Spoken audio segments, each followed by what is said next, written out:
Let's get started. It's MIMO, abbreviation for multiple input, multiple output sign testing.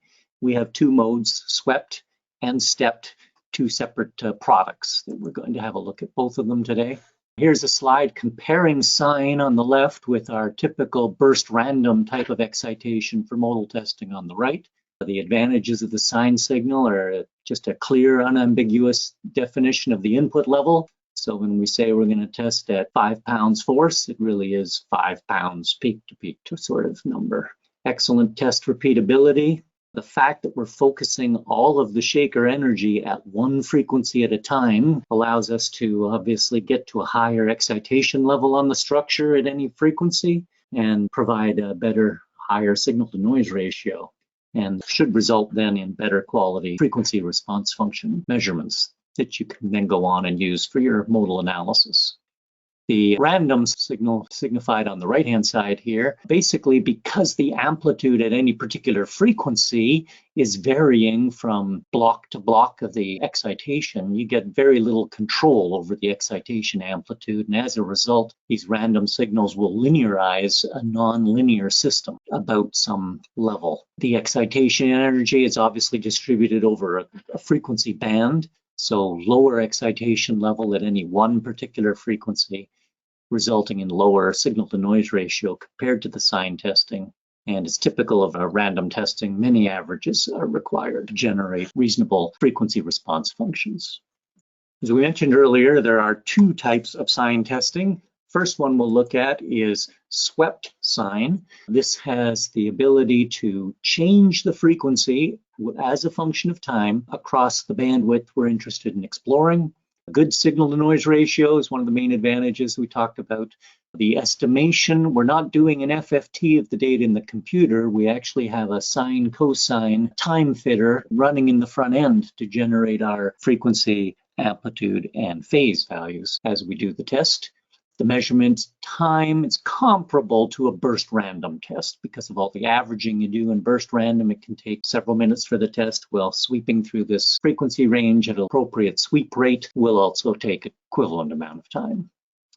The disadvantage with swept sign is we're doing open loop control. We're calculating up front the voltages to send out to the shakers in order to achieve a certain force level on the structure. And due to nonlinearities of the structure, that can introduce the fact that the calculated profile is not being exactly reproduced. It can deviate. The other major disadvantage is for very lightly damped structures, very high peaks in our FRFs, sharp peaks for low damping resonances. When we're sweeping the frequencies through, you can distort the shape of that sharp peak and round it off, basically give it a little more damping than it should be. So for very lightly damped structures, you can get poor results. The other mode we offer is stepped sign, where we actually dwell at a frequency, collect the data for that frequency, and then change the shaker to the next frequency and step then all the way through our frequency range. This gives us our best quality FRFs. We can speed up the test a little bit by introducing a variable frequency step, so we can have a fine frequency step around the resonances we'd like to dwell at, but then for the large areas in between where there's very low modal density, we can increase the frequency step to speed up the test. Multiple runs are possible. We'll see an example of that. And this is because we're achieving the exact control with closed loop control, we're getting the ideal excitation for nonlinearity studies. So we are more confident we're going to excite the structure at a fixed force level. Main disadvantage is it's time consuming. Stepping through the frequency range every delta F is slow, and when we get outside of our reference profile tolerance band, the software has to then compute a correction to the shakers to get us back within the band. This closed loop control, of course, adds more time to the test with its iterations on the control loop. So it is a much more time-consuming test. Here's a summary of the two methods. Swept sign on the left, and then stepped sign here on the right. For test duration, well, slightly shorter duration for the swept sign, so that's deemed good, hence that's green. And excitation level, actually we're exciting the structure for longer periods of time at a fixed frequency, so the stepped sign is the best for excitation energy. They both do a very good job on linear structures, and of course for non-linear structures, well, the stepped sign is the dominant application. Today's example we'll be doing is testing, running the software, actually running it on this small shaker setup we have here in the photo. So next to me, I've got a 1/2-inch thick plexiglass plate, a clear plexiglass plate, suspended on 2 bungee cords from a tubular support structure. We've got 6 accelerometers mounted on the top of that plate. You can see our test lab geometry diagram here in the lower right, showing our 6 nodal points we're measuring with accelerometer, and our 2 shaker inputs at plate location number 1 and plate location number 5 is where we're exciting the structure, and each of those shakers, of course, has a load cell attached to the bottom of the plate for measuring 2 forces and 6 accelerations.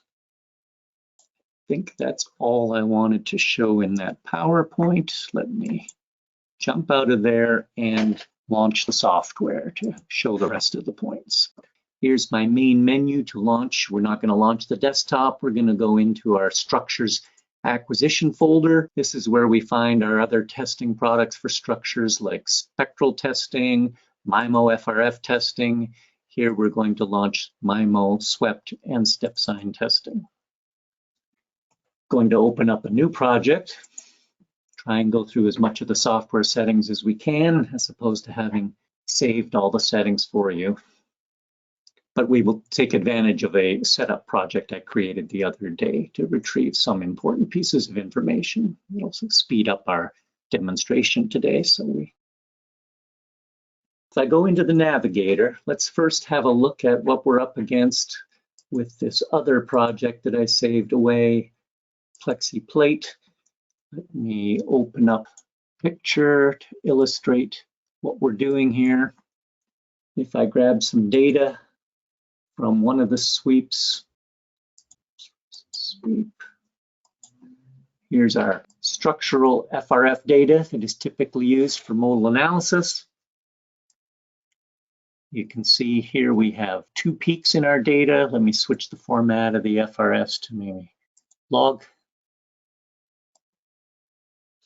And actually, now that I think twice about it, I intended to show the burst random result, which is the full bandwidth and not just the reduced bandwidth that we use in the sign test. So let me take a minute to replace these measurements.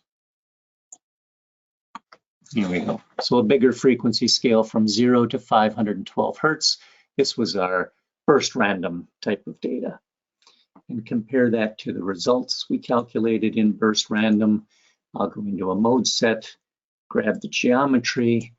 Here's our plate. And in our mode set, grab these low frequency modes. Here's 8 Hertz. So here's a rigid body rotation way down at low frequency. Another rigid body mode. These are good to collect as part of data acquisition to do this type of analysis and just confirm that you've got the directions all correct and there isn't an accelerometer going 180 degrees out of phase with all the other accels on these rigid body modes. But it's up here at 101 Hertz. I put the cursor up here in the upper display. The first mode we'll focus on is in here, 101 Hertz.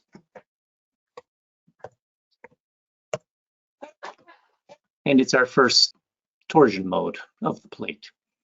Again, our shaker points are on the 2 corners here, 0.1 and 0.5. Also at 103 Hertz is a longitudinal bending mode. So within 1.5 Hertz here, buried in this same peak, is another mode of the structure. And the phase of our 2 corners, they're basically in phase. And then the last mode of interest here is a second torsion mode up here at 233 Hertz. So in our sign test, I'm going to propose, in order to make interesting, we're going to start testing down here below our first dominant peak, about 70 Hertz here, all the way up to about 270 Hertz here. So we're going to excite this range that we've already done with our burst random. We're going to focus our sign testing on these 3 modes here. Good. Let's get ready with our empty project. One of the first things I want to do is capture that geometry to reuse it. So I'm going to quickly go to our geometry workbook, highlight the geometry of that PlexiPlate project, and import it into my current project, which has no geometry. So there we go. We accept the table. We've now got the geometry from the other project. In channel setup, I also want to grab the channel setup from that other project. So go to the, where did I keep the PlexiPlate project in the structures 19 folder? Here's PlexiPlate. And I'll grab the channel setup from the setup section. Say OK. I'll take a second to turn off the channels we're not using to just show the on channels. And we'll have a quick look here. We have 2 force transducers. Our first 2 channels, they're ICP mode. In fact, all of our RXLs and load cells are ICP transducers. I'm using the nominal 10 millivolt per pound force sensitivity for the 2 load cells. The accelerometers have a actual sensitivity that's been read in from the TEDS. Using the transducer electronic data sheet information, we've got the unique sensitivities for each of the 6 accels that we've got on the structure. One item, this is a standard channel setup, pretty much similar to spectral testing. We check on references for our calculation of the structure FRFs, so our force load cells will be references. And in sign testing, we add another group here called the channel group ID.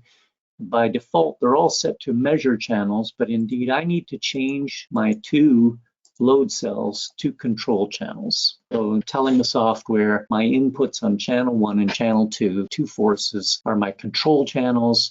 The 6 accelerometers are all measurement channels.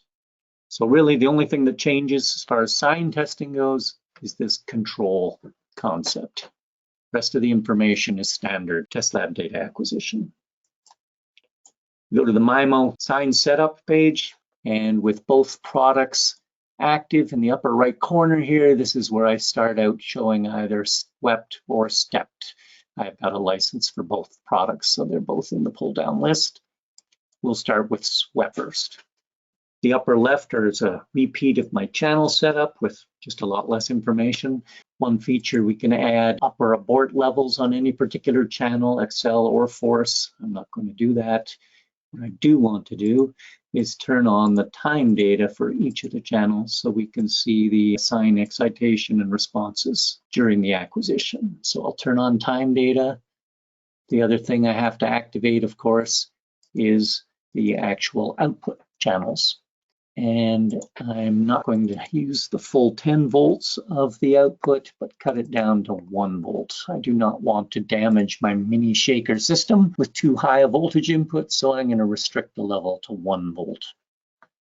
Then down the right-hand side, we've made our choice of swept or stepped. And what type of control strategy? There's 3 choices here. I'm going to go with the more common amplitude and phase control. And the frequency range, as I mentioned in using the previous project as a starting point, I'm interested in 70 hertz to 270 hertz, and we'll make it a quarter hertz frequency resolution for our frequency response functions.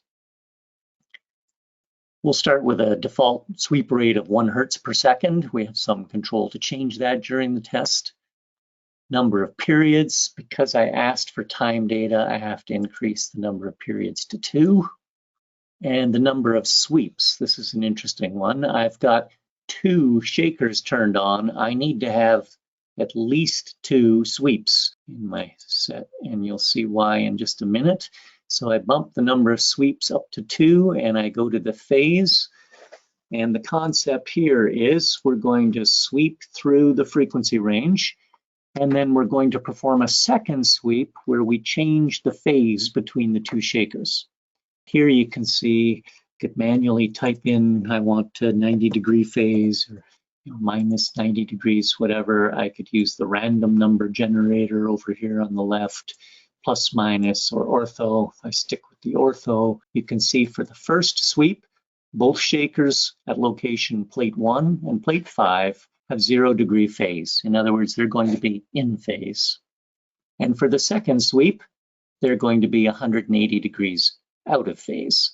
And the reason for this is at the end of the two sweeps, we need to calculate frequency response functions on the structure with respect to these two forces. And the assumption is with multi-shaker testing, you have two uncorrelated sources. We can't collect the FRFs if both of our forces are always in phase. So we need a phase change in order to compute two uncorrelated sets of FRFs at the end of the test. That's why we have to do at least two sweeps. Close that. Let me just check the advanced setting for safety. I'll just increase the range instead of abort the test. I think the other defaults are okay. Sorry, but to get through a lot of this, I'm skipping a few things. Down here are what functions are we going to measure? You can see we've got two sections, a structure section. These are the FRFs that are going to go on and be used in modal analysis, our structure FRFs. But it's also worth collecting our system, our drive system FRFs and coherence. That gives us some flexibility in how we do additional testing. So I always include those as well. The last thing in the setup is our reference profiles at the bottom. You can see we have two channels, plate 1 and plate 5. Neither of them have got a profile, which is what the software is complaining about. If I go to the Edit Reference Profile, I can type in a frequency and an amplitude level and a phase if I want, as long as I cover the range of the test, which is 70 to 270. So to keep things simple, we're going to do start at 70 with a 2 Newton amplitude. It's just less than half a pound excitation.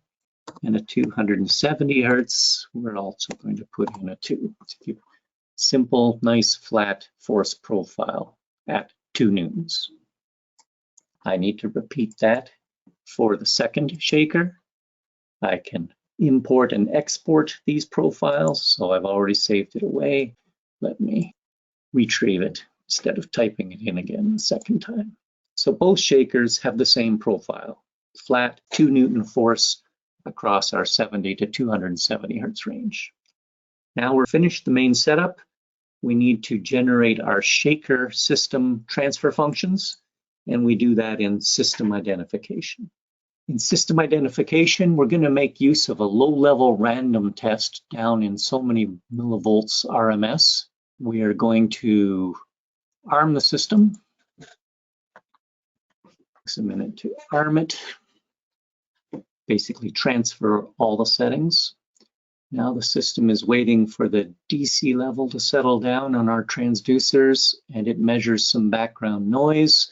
So it's already done a measurement of a background noise RMS level across our frequency band. And when I hit start, we will play out a signal, a random signal to the shakers. That signal will build up in level, but it will not exceed this max RMS voltage that I've defined. When it gets to a level where the signal to noise ratio is above 5, it's the default value, it's then averaging these FRFs, and it's only doing 5 averages. I didn't change that number, that's the default number. So it's collected 5 random FRFs for each channel, and it's got now the drive system FRFs. We'll make use of those in the next step, the system verification, where I tell it, okay, I'm going to use FRS from the last system identification. If I have a quick look here, highlight it, you can see in these upper displays the drive signal for my force at plate location 1, units of Newton per volt. Okay, drive system shaker 2, newtons per volt, and then also the drive signal at our accelerometer locations, G's per volt. These aren't necessary to calculate the drive signal, it's really just the 2 control channels. So I hit the calculate, and that's going to do the inverse transfer function and multiply that by our reference profiles in force to compute a drive signal, and then summarize the results here in the lower half of the display. The summary, first of all, is warning me here things aren't all okay yet. We're going to have an overload on all of our accelerometers. The two load cells appear to be okay. The reason for that is, if I go to the next tab, channel ranges, the suggested range exceeds our current physical range, input range on the channel. So I'm just going to use the button here, apply suggested range in the lower left corner, and increase the allowed acceleration range on all 6 cell channels. If I simply go back to the summary, you can see that's taken care of the warning about overloads on the Excel channels. Other pieces of information we have here, singular values, because we did an inverse transfer function calculation. We have 2 singular values, and sometimes it's useful to have a look at these to see how closely coupled your 2 shakers are at any particular frequency. These 2 doesn't go down near 0, runs along pretty much close to unity, and then drops to 0.35 at only one particular frequency. So we should be good over our complete frequency range. Here's the inverse FRF calculation, but of course the final one, most interesting, is the drive signal itself, where we're looking at voltage as a function of frequency. We have it here for output 1 and output 2, sweep 1 and sweep 2. So here during the first sweep, we can see the 2 shakers will be sending out a voltage between 0.05 and 0.22 volts, and it looks like they're in phase for the first sweep. In the second sweep, you can see the voltage profile has changed, and the phase is the significant difference. They're 180 degrees out of phase. All right, we have our drive signal now. We can move on to our acquisition panel. So sign acquisition, I will arm the system. If it hadn't done the drive calculation, I wouldn't be allowed to push the arm button until I'd gone through the drive calculation.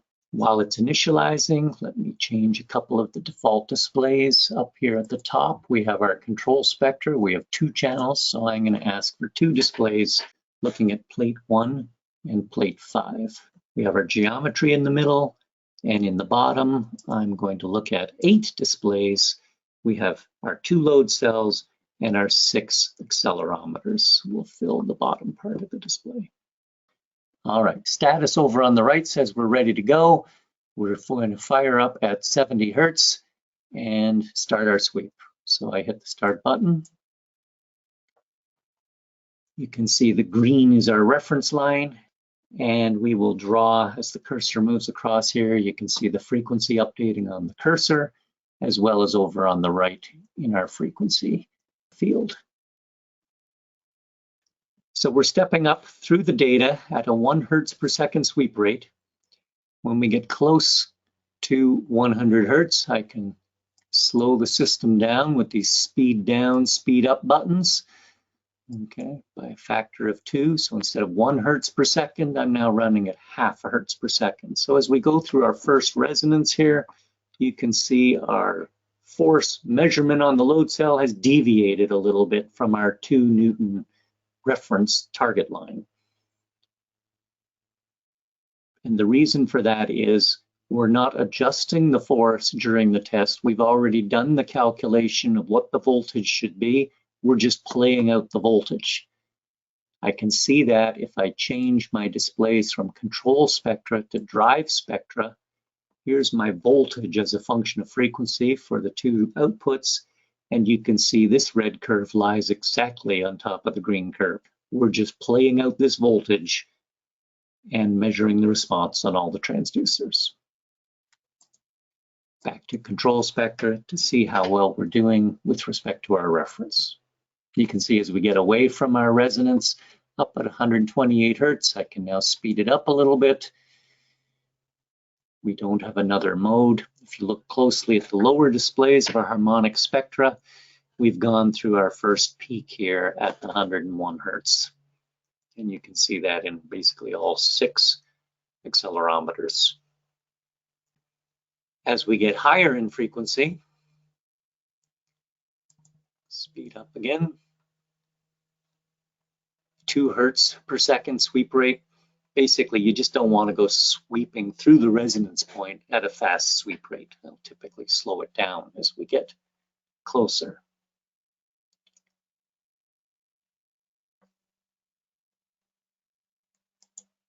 Slow it back down to 1 hertz per second as we cross 200 hertz.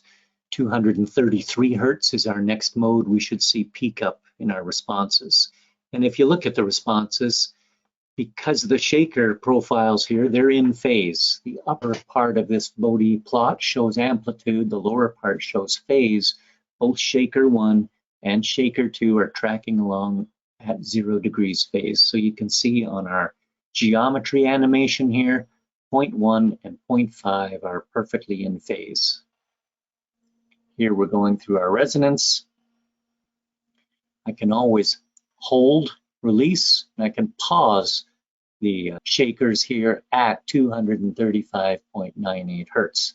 So they're still running, exciting the structure until I hit release, and then it'll continue the sweep.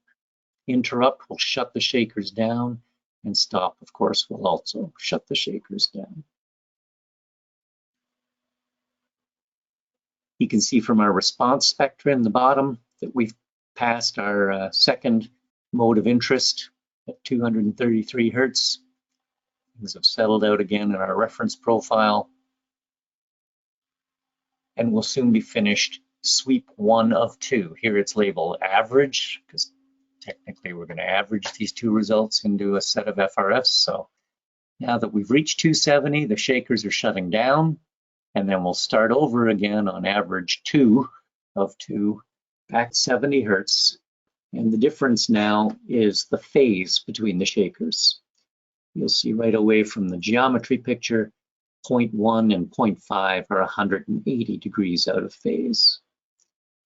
And here on the display of the Bode plot, because our phase here is fixed from minus 180 to plus 180, we get our phase basically wrapping around, jumping back and forth between 180 and 181 or minus 179. That's the reason it looks a little noisy here. It's just the phase wrapping that's going on. Otherwise, the displays look very similar to before. The other thing I can look at here in the harmonic spectra is the time signal. So here I can see my sine wave. Now in the second sweep where we're out of phase, you can see points 3 and 4 are basically not moving. And you can see that also in these displays at the time signal, a very noisy looking sine wave because it's a very low level, much lower level than our corners of the plate. So the auto scaling displays here, 0.3, 0.4 have rather nasty looking sine waves because of the low level. Those points are on a node line of this torsion mode. You can also see that if I go back to the harmonic spectra and look at the scale, my 4 accelerometers in the corners have a scale of 10 Gs. I have a peak here of only less than 1 G on locations 3 and 4. So that explains why they're noisier channels. Again, the upper display could speed it up now that we're past our resonance. Have a quick look at the drive spectra. We're just playing out exactly what we calculated before the test. You'll notice there's really no second peak here at 233 hertz. Well, the reason for that is because we're shaking out of phase. That mode at 233 hertz was a second torsion mode where location 1 and 5 were in phase. So we're not going to allow that mode to get excited by forcing the shakers to be 180 degrees out of phase. So you can see in our FRFs, we don't have their clear peak at 233 hertz. There we've completed the second of the 2 sweeps. System has come to the status normal end. I didn't stop it prematurely, and it increments the sweep number for another sweep if desired. I have to rearm the system. But let's go out and have, actually, let's go to the next worksheet would be validate. This is a place where you can look at the FRFs that are calculated for the system. Sorry, for the structure. Here, highlight the FRFs in the display. You can see now we have our 6 acceleration locations with respect to our 2 load cells, and the units of the FRFs are Gs per Newton. And you can review all of the FRFs in this display, or highlight a complete column and see all the FRFs with respect to Shaker 1 and with respect to Shaker 2. So those are our structure FRFs that we would go on and use in our modal analysis. To improve things, you saw how, if I go back to Navigator, quickly here, go into my project and have a look at the system identification. It's where it calculated these system FRFs. So the output of source 1 and source 2 to the Shaker amplifiers. During the sweep, I also checked on to calculate the system FRFs here. And what I wanted to show is actually in the sweep, say in the first sweep, let me grab a new display and show the harmonic spectra. Okay, let me change the scale here, the limits, so it doesn't blow up quite as much. Let's go from 1 to 3 newtons. So here is my measured harmonic spectra of the force load cell at plate 1 in the Z direction and in red. And in green, we have our reference line at 2 newtons. So you can see we were basically tracking around 2 newtons, but because the system FRFs weren't perfect, we didn't get exactly onto that line, on the green line. We can improve the situation significantly by making use of the system FRFs we've now calculated at the higher force level sweep. Instead of using the system FRFs from the low level random excitation, let's use the system FRFs from the last sweep where the voltage levels were much higher. So we go back to system verification. Instead of using the last system identification, I'm going to use the last sign acquisition. And I will click here. If you don't recall, these are much smoother, cleaner looking system FRFs to base our drive level calculation on. So I've got those loaded already. I just hit calculate again. The summary, no problems in the summary because our levels really haven't changed on the accelerometers, so there's no overloads like we had the first time. We just have computed a new set of drive signals. So we'll do another quick sweep. I'll try and do this one a little faster. Arm the system, start the system. Again, now using drives that were computed from the last sweep. We should do better tracking our force level along that 2 Newton line. We should have less deviation. Speed up the test a little, speed down. Go through our resonances at 101. And here you can see the 2 corners of the plate in phase as we go through our first longitudinal bending mode. And if you recall, granted it's a log display, so we've got very little deviation going on here in our force because we've used a better improved drive calculation. We still have our drive spectra that we're tracking along. No deviation from that. We're playing that out as is. But you can improve then the test by iterating like this on the drive calculation. Again, I can speed it up now that we're well past those first resonances. Have a look at the time signal. Well, points 3 and 4 are in motion. Much cleaner looking sine waves on all the accelerometer, not just the corners.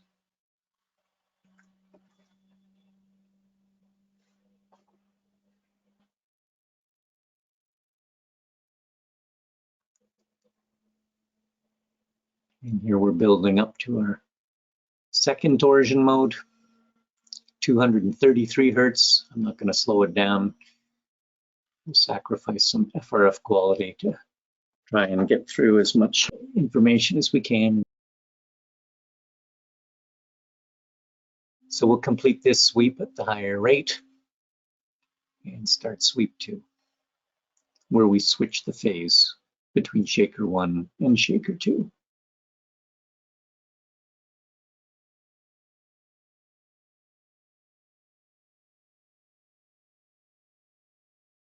Again, shaker 2 is 180-degree phase versus shaker 1's 0-degree phase.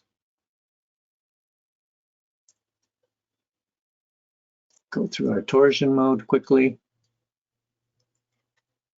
and then speed up.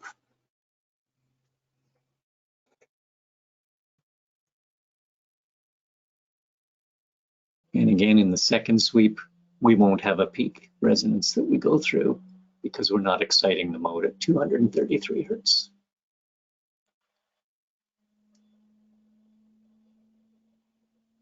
It's still showing basic mode shape from our first torsion mode. Now it gets a little uglier as we get to higher frequencies.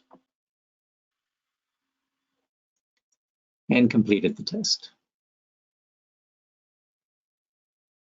I'll go back and now compare the two profiles from the two sweeps. Do that back in the navigator. So here was our first sweep, how close we came to our reference profile. Let me grab the sweep from the second test. Sweep 1, plate 1, put it in the same picture. Let me change the harmonic spectra color here to blue, something different. So now we can compare the red and the blue. So the second sweep in blue, obviously much closer to our 2 Newton target line than the first sweep. We're going to do stepped sine next. So let me create a new section. It will take over all the same settings we have in our first section, and we'll make the changes from swept to stepped. No changes on the channel setup. We just go into the sine setup. In our upper right corner here, we're going to change from swept to stepped. We're going to define some frequency ranges. So you can see the default is 20 to 2000 Hertz. We don't want that. Save a little time. I'm going to bring in a table, copy from Excel, paste it into this table, and we're going to divide the sweep 70 to 270 Hertz into 4 parts. And basically, we're going to change the frequency resolution. If I select a block from my project, one of my last sweeps here, in section 1, and grab one of the driving point FRFs here. The concept here is, as we go through our first resonances, we're going to do that with a step of 1/4 Hertz resolution. And then between resonances, the green line here, we're going to bump the resolution up to 1/2 Hertz.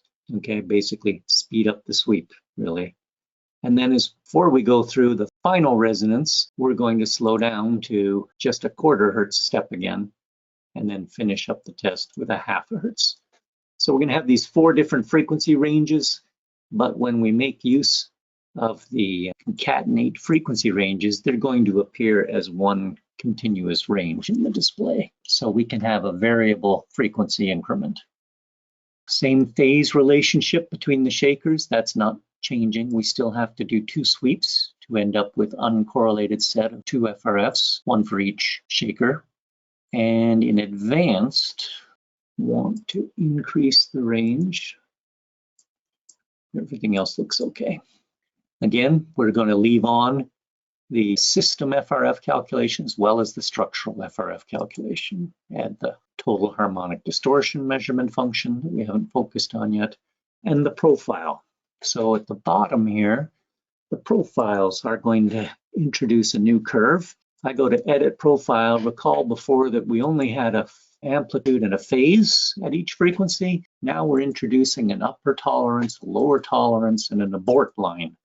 So the green is our target line.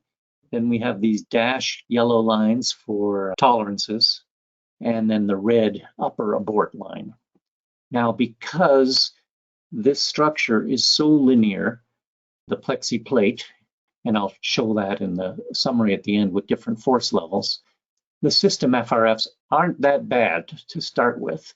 So we're going to have a hard time getting our signal 3 dB outside of this tolerance band. So for demoing the step sign here, I'm going to really restrict this to a 1 dB and a 3 dB abort for both those frequencies. 1, 1, 3. So tighten up the tolerance band around our target and basically force the software to make changes in the drive as we go through the frequencies. That's the goal. I will export this table with its more tweaks out to a file, save it, overwrite it, okay. And then for the second shaker, exactly the same thing. I'm going to read it in from the file. Okay, so the same profiles with the two shakers, and we've decreased the tolerance around the reference profile.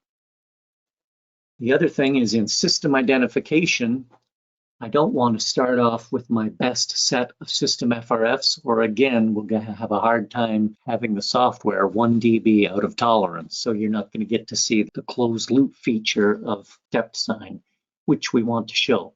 So I'm going to take the backward step of trying to generate as noisy, low-level possible starting point so that when we calculate drives from that, you'll see the noise in the drive. We'll have an easier time forcing it outside the tolerance band. So let me come in here to our low-level drive and make a few changes to get down lower. We're going to basically want to switch to pseudo-random. And I'm interested in dropping the levels as low as I can get them. I know these numbers should work. And again, this is to compute our system drive matrix. I'm going to go with lower levels. I'm going to go with a reduced frequency band. I meant to pick 800 Hertz here to cover our complete range. And I'm also going to change the number of averages from 5 down to just 3. That'll give us a little noisier looking drive FRFs. And then the tolerance around the full ratio. I want to increase these tolerances here to allow the system to get to noisier levels. I think that's it. So let me arm the system here for the low-level random test to compute the drive levels. It has to go through the background noise measurement first after the ICP transducers have settled. There's a much longer settling time here at these low levels. Here you can see my red excessive delta DC level on a lot of channels until we get a little more settling in the ICP accels. And basically all of those excessive levels have to disappear before we collect our background noise level. Cleared up, so now I can start the 3 averages as we build up the source signal. The other thing you'll notice, my signal to noise ratios will be much lower than we had before at these lower levels. We were getting signal noise ratios up in the 140, 150 range in some of the accels. Now I can see it's half that value at least. We'll see these noisy system FRFs when we go to our next step, the system verification. So that's completed. Measurement of the low-level random. Go to system verification. Use the last system verification. Select it. You can see how noisy and nasty these system FRFs are looking compared to what we had before at the end of the swept sign exercise. Do the calculation. Double check the summary. It's okay with the levels. If I look at the drives, you get a feeling for how noisy they will be. So definitely we should experience some problems as we start the sweep here and kick the software into the closed loop control and see how the step sign works. So we go back to acquisition, arm the system. One difference you'll see here are now the tolerance band we have around the green line. We have our dashed amber line, plus or minus 1 dB, and a red, solid red 3 dB abort line if we ever get above the signal. We also have 2 green squares here, shaker 1, shaker 2. As long as we're within the tolerance band, they'll be green. If we hit the tolerance or exceed it, they'll change to orange or amber, actually.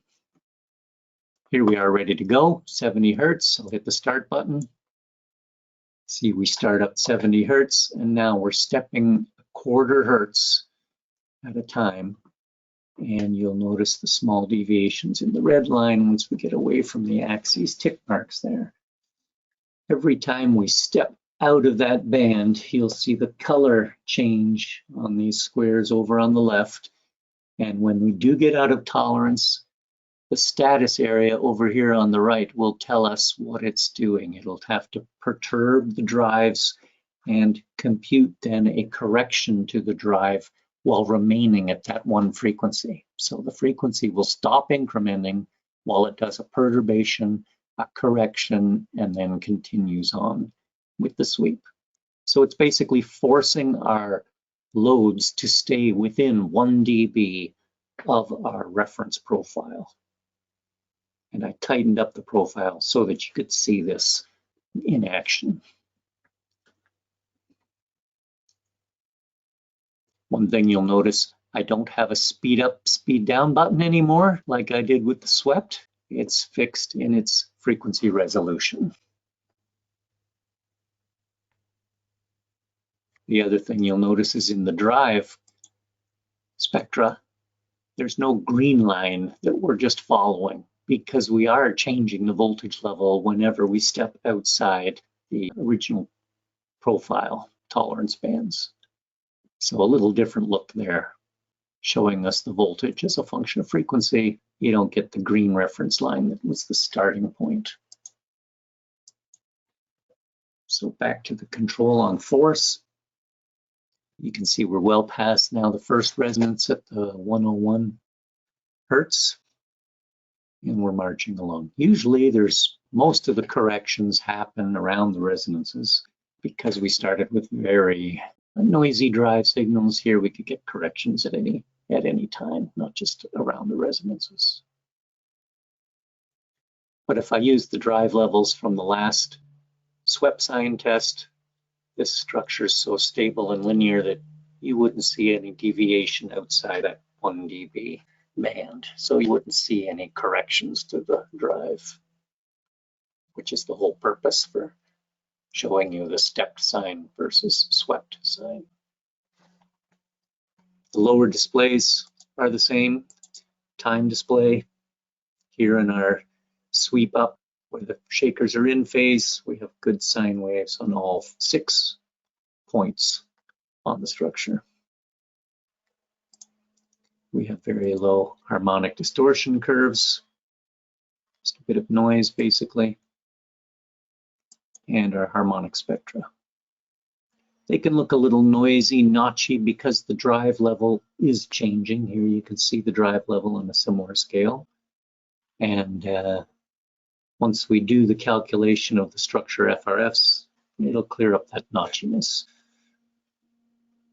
Here you can see up at our second resonances, we're bumping against the -1 dB line quite frequently and making quite a few corrections.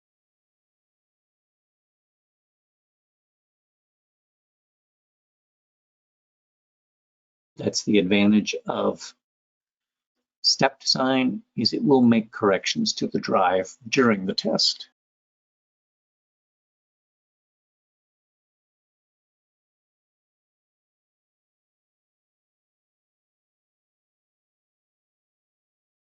And we'll go ahead and let it complete.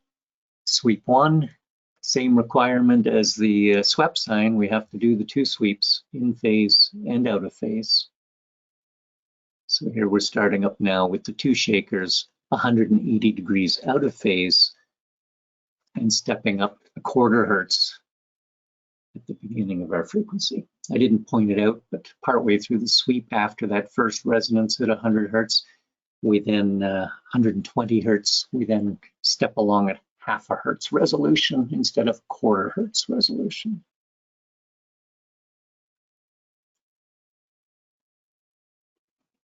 The displays can be customized a bit further. I could always hide the geometry display, put more emphasis, more real estate on just the drive control channels as well as the responses, or show the geometry. Reduce the scale so it's not getting clipped there. Can always rotate it a little bit.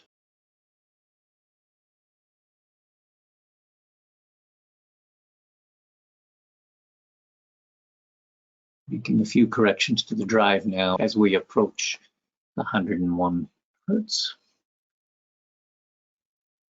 This second sweep should actually have less corrections at the end because, again, we're not going to excite the 233 hertz resonance with the shakers 180 degrees out of phase.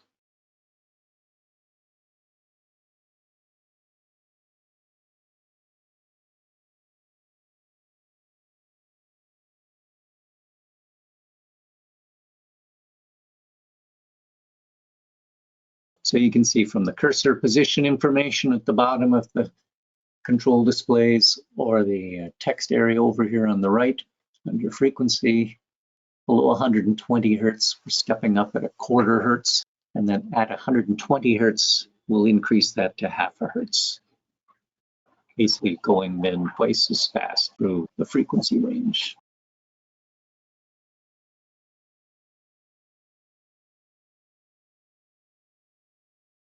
There we go.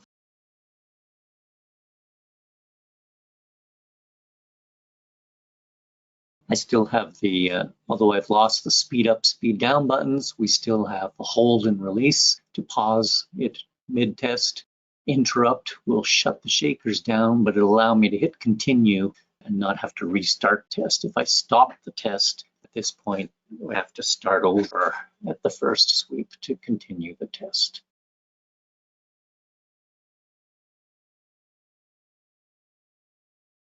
And then once we get above, what was it, 210 hertz, we'll go back to the finer quarter hertz resolution, effectively slowing down.